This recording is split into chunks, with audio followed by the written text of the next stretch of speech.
El video de hoy será un poco diferente a los anteriores. Comenzaré una serie de videos enlazados uno tras otro sobre un curso totalmente gratuito de los fundamentos de inversión en la bolsa de valores. Estos videos estarán disponibles en la lista de reproducción curso Fundamentos de la Bolsa de Valores. En este curso veremos de manera fácil, entretenida y con ejemplos prácticos todo lo que necesitas saber para comenzar a invertir de manera independiente. En el siguiente enlace encontrarás el temario del curso completo para que puedas ver los videos en ese orden, pero no te preocupes, en la lista de reproducción estarán ordenados correctamente. Sin más, comencemos. ¿Por qué deberías invertir? Para comenzar con el pie derecho veamos un panorama general sobre la inversión en el mercado de valores. ¿Por qué invertimos en los diferentes instrumentos que existen? En el mercado de valores hay dos agentes, los inversores y los emisores. Los inversores son personas que se dedican a la compra y venta de activos financieros con el único objetivo de obtener rendimientos. Por otra parte, los emisores son entidades que emiten dichos activos financieros con el objetivo de obtener financiación para sus actividades. Algunos ejemplos de los instrumentos que se intercambian en el mercado de valores son las acciones, bonos corporativos, bonos gubernamentales, etc. Una vez que revisamos esto hay que comprender por qué los inversionistas recurren al mercado de valores para comprar estos activos. Existen un sinfín de motivos por los que esto sucede, pero ahora solo veremos los más relevantes. Número 1. Aumento de patrimonio. El primero de ellos y el más claro, es que un inversor compra activos financieros con el objetivo de obtener rendimientos como mencionamos anteriormente. Los rendimientos que se obtienen al invertir en estos activos son significativos y muy predecibles en el largo plazo. Esto nos lleva al siguiente motivo. Número 2. Interés compuesto. En la comunidad financiera existe una frase muy popular que se le atribuye a Albert Einstein.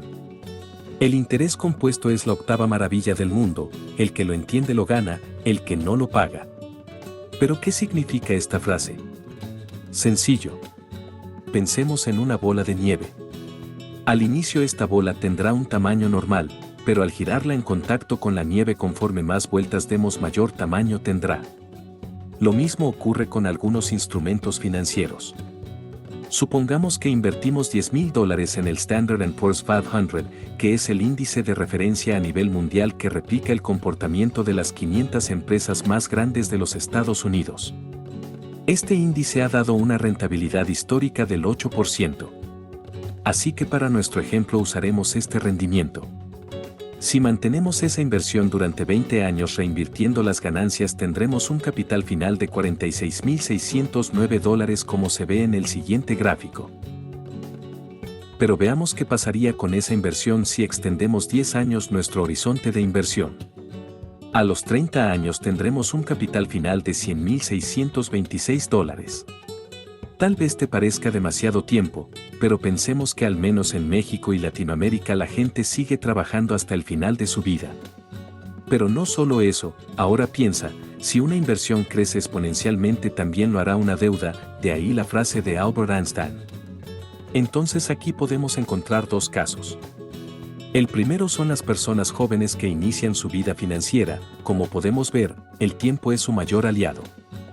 El segundo son las personas adultas, que la mayoría tiene estabilidad financiera y capacidad de generar ingresos, en este caso, no disponen de tanto tiempo, pero puede que tengan un capital mayor.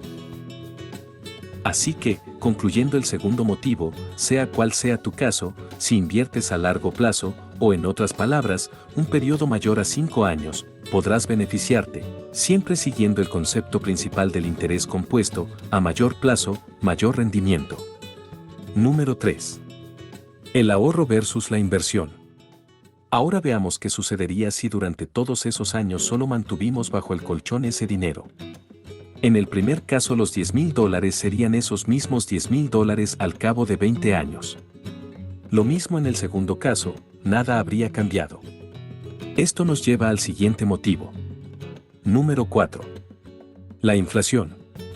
En pocas palabras, la inflación es el peor enemigo de nuestro dinero. Es un ladrón silencioso que se roba tu dinero año con año sin que puedas notarlo. Debes saber que hablo en dólares porque es la divisa de reserva a nivel mundial, de esta manera podemos evitarnos hablar de euros, pesos mexicanos o pesos colombianos por mencionar algunas monedas. Vayamos 10 años para atrás. ¿Recuerdas que podías comprar con $1? Dependiendo del país en el que te encuentres puedes recordarlo. En mi país, México, $1 son aproximadamente 18 pesos. Hace 10 años con esa cantidad podía comprar mi comida, unas papas, una bebida, y me sobraba para poder ahorrar. Ahora con esa cantidad apenas si me alcanzaría para comprar una bebida. Imagínate que ahorraste para tu jubilación durante 30 años y lograste juntar $100,000. En base al ejemplo anterior, ¿crees que tu dinero te alcanzaría para lo mismo? Sigues teniendo tus $100,000, pero su valor por efectos de la inflación es mucho menor. Por esto, la única manera de combatir a la inflación es la inversión. Quiero que a partir de este momento te conviertas en un inversor y no en un ahorrador. Debemos buscar obtener una rentabilidad por encima de la inflación y es lo que aprenderás a hacer al finalizar este curso.